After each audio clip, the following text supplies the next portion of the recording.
Olá, tudo bem com você? O projeto Reavivados por Sua Palavra, o RPSP, teve início em abril de 2012, por iniciativa da Igreja Adventista Mundial. Ou seja, já são 12 anos de leitura ininterrupta da Bíblia, um capítulo por dia.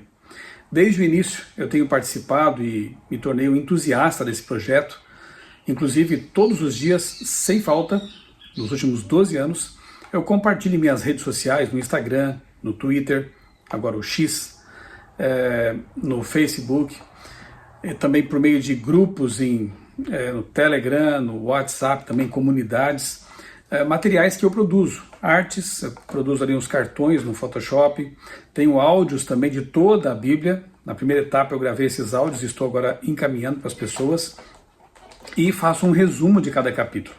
Já tenho um resumo aí de quase toda a Bíblia e áudios de toda a Bíblia feitos ao longo dos últimos 12 anos. Isso me dá muita alegria, e ainda mais por saber que esse conteúdo chega longe, alcança muitas, milhares de pessoas. Inclusive vou deixar aqui na descrição do vídeo, se você quiser também se inscrever numa dessas comunidades. É um grupo fechado, não há interação ali, é só para receber esses materiais mesmo. Eu vou deixar o link ali para que você possa fazer parte dessa comunidade, o link para o WhatsApp, ok? E o interessante é que agora nós acabamos de terminar o Antigo Testamento, mais uma vez, né? Já é a quarta vez, já é a quarta etapa desse projeto maravilhoso. Pessoas do mundo inteiro participam e leem a Bíblia todos os dias, é algo realmente muito inspirador. E nós terminamos ontem a leitura do quarto capítulo do livro do profeta Malaquias, e hoje começamos a leitura do livro do Evangelho de Mateus. Então vamos mais uma vez agora avançar pelo Novo Testamento, nessa aventura de leitura, descobertas e inspiração com a Palavra de Deus. E eu achei interessante perceber mais uma vez essa transição. A gente sabe que entre Malaquias e Mateus se passaram ali alguns séculos, mas a mensagem do Antigo Testamento termina anunciando o Messias e começa falando do Messias que nasceu em Belém. Olha que interessante, o capítulo 4 aqui de Malaquias é bem pequeno, eu vou ler para você. Pois eis que vem o dia, queimando como fornalha, todos os soberbos e todos os que praticam o mal serão como a palha.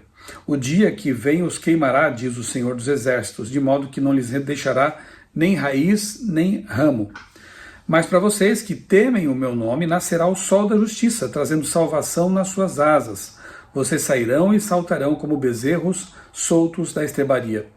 Vocês pisarão os ímpios, pois eles se farão cinzas debaixo das plantas dos pés de vocês. Naquele dia que prepararei, diz o Senhor dos Exércitos. Aqui o Antigo Testamento termina mostrando que realmente o destino final dos ímpios e dos salvos é bem diferente. Dos salvos será alegria, como quando um bezerro é solto da estrebaria e sai pulando, correndo feliz pelo pasto. Já o dos ímpios, aqueles que não aceitaram o plano de salvação de Deus, aqueles que rejeitaram todos os apelos que o Espírito Santo faz ao longo de uma vida, ao longo da vida da pessoa, essas pessoas aqui, os ímpios, rejeitaram tudo isso. Acolheram o pecado em seu coração e rejeitaram a graça de Cristo. Aqui é dito que não lhes deixará nem raiz nem ramo e que eles se farão como cinzas debaixo dos pés dos remidos. Ou seja, a Bíblia fala de aniquilação. Não haverá um inferno a queimar por toda a eternidade com pessoas que pecaram por algumas décadas aqui na Terra. Deus não seria tão injusto a esse ponto de punir por toda a eternidade bilhões e bilhões de anos, anos infindáveis no fogo, até porque Jesus disse que esse é o fogo que é um fogo que consome corpo, alma, espírito. Isso quer dizer a totalidade do ser humano. Se é um fogo que pode matar totalmente o ser humano, Deus terá que operar um milagre tétrico, absurdo, em manter vivas essas pessoas para que possam ficar queimando ali no tal inferno. Na verdade, quando a gente lê Apocalipse 21 e outros textos da Bíblia, percebemos que não haverá mais choro, mais pranto, nem dor, nem clamor, porque essas coisas passaram. Se não haverá mais dor, pranto, nem choro, obviamente que não haverá um inferno a queimar eternamente. Os ímpios serão como cinzas. Apocalipse fala em segunda morte, a morte eterna. Por outro lado, para os salvos, a vida eterna. Oposto de vida eterna, morte eterna. E aqui é dito então que os salvos se alegrarão com a vida que Deus vai oferecer para eles, a vida eterna. No verso 4, após falar do fim dos ímpios e dos salvos, o texto diz: lembre-se da lei de Moisés. Ou seja, a lei de Deus é eterna. A lei de Deus durará para sempre. Dela depende a estabilidade do reino eterno de Deus. Lembre-se da lei de Moisés, meu servo, a qual lhe prescrevi em Horebe para todo Israel, a saber, estatutos e juízos. E aí vem o verso 5, que é maravilhoso, versos 5 e 6. Eis que eu lhes enviarei o profeta Elias, antes que venha o grande e terrível dia do Senhor. Ele converterá o coração dos pais aos filhos e o coração dos filhos aos seus pais, para que eu não venha e castigue a terra com maldição. E nós sabemos que esse Elias aqui, o profeta Elias que viria anunciar o dia do Senhor, ele foi João Batista, não o Elias propriamente dito, até porque Elias foi levado para o céu sem ver a morte, foi arrebatado por Deus. No espírito e virtude de Elias veio João Batista anunciar a vinda do Messias. E sabemos também que, de alguma forma, essa profecia ela se cumpre também na vida daqueles que vivem nos últimos dias da história deste mundo, que estão proclamando a volta de Jesus. Nós temos que ser hoje, então, o novo Elias, aqueles que vivem para anunciar a volta de Cristo, aqueles que, como João Batista e também Elias, vivem uma vida de simplicidade dedicada à pregação do Evangelho. Então, o Elias 2 já veio, João Batista. Agora, o Elias 3, digamos assim, tem que cumprir a missão de anunciar não mais a primeira vinda de Cristo, porque ele já veio, mas a segunda vinda de Cristo. Então, o Antigo Testamento termina, ele é concluído com essas palavras aqui proféticas de Malaquias, dizendo que o Messias viria, dizendo que haveria uma pregação profética, João Batista cumpre isso, anunciando a vinda do Senhor, a primeira vinda do Messias. E, curiosamente, o Evangelho de Mateus, o primeiro evangelho aqui na Bíblia, no Novo Testamento, ele começa falando sobre o Messias que veio. Então ele começa com uma genealogia para demonstrar que Jesus, de fato, ele veio da linhagem de Davi, não apenas José, o pai adotivo de Jesus, mas Maria também eram da tribo de Benjamim, portanto descendentes, né, de Davi. Jesus, portanto, ele é propriamente chamado de filho de Davi. E depois aqui de fazer essa genealogia, Mateus está demonstrando a linhagem de Cristo para o povo judeu, para que eles entendam que ele de fato veio dessa linhagem profética, messiânica. Ele fala do nascimento de Jesus. E é uma narrativa muito bonita, diz que Jesus, Maria, sua mãe, estava comprometida para casar com José, mas antes de se unirem, ela se achou grávida pelo Espírito Santo. José, com quem Maria estava para se casar, sendo um homem justo e não querendo envergonhá-la em público, resolveu deixá-la sem que ninguém soubesse. José era um homem tão nobre, e não foi por acaso que Deus escolheu esse homem para ser o pai adotivo de Jesus e essa mulher para ser a mãe de Jesus.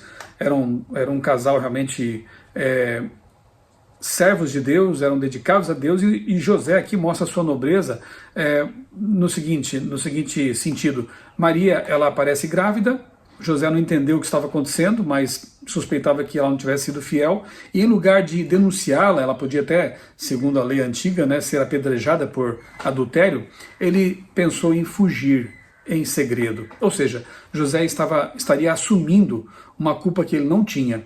O que poderiam suspeitar é de que ele tivesse abusado de Maria ou coisa parecida. Mas aí, como sabemos, o anjo do Senhor aparece para José em sonho e diz para ele que aquele ser que se desenvolvia no ventre de sua futura esposa era, na verdade, filho de Deus, né? E diz: você vai chamá-lo de Jesus, porque ele salvará o seu povo dos pecados deles. Verso 21. E aqui é dito que tudo isso aconteceu para se cumprir o que tinha sido dito pelo profeta, por meio do profeta.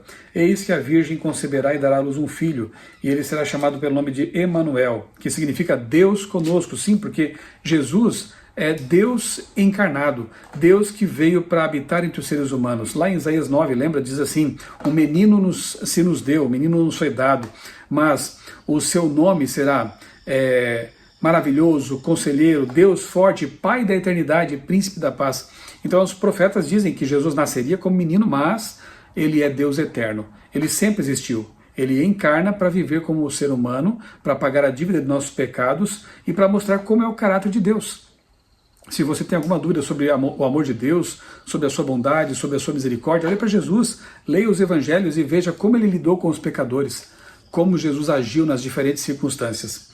Então aqui nós vemos realmente a narrativa, né, a narração aqui da história do nascimento de Jesus anunciado nas profecias como o Messias, aquele que salvaria Israel e todo aquele que aceitasse a salvação que ele oferece, e o cumprimento da profecia que diz que uma virgem conceberia e daria à luz um filho. Esse é o filho anunciado. Quando José despertou do sono, fez como o anjo do Senhor lhe havia ordenado. Recebeu Maria por sua esposa, porém não teve relações com ela enquanto ela não deu à luz um filho, a quem pôs o nome de Jesus. Olha que bonito. O José fez exatamente como o anjo havia ordenado, Deus havia ordenado. Era um homem obediente, era um homem fiel, era um homem que acreditava nas profecias. Então, eu achei bonita, né, mais uma vez, essa transição do Antigo para o Novo Testamento. O Antigo anunciando o Messias e o Novo Testamento retomando isso de alguma forma e dizendo que o Messias era Jesus, é Jesus, aquele que nasceu de Maria, de uma virgem, como anunciado nas profecias, e que foi cuidado, né, por esse casal na sua infância. Fica aqui mais uma vez o meu convite. Se você não estava acompanhando o Revivados, agora é um bom momento, quem sabe, para entrar e acompanhar conosco aí a leitura do Novo Testamento, começando hoje, Mateus capítulo 1, e avançando até o fim nessa experiência maravilhosa que é ler a carta de amor de Deus, a Bíblia Sagrada. Um abraço para você, Deus abençoe grandemente a sua vida e também a sua família.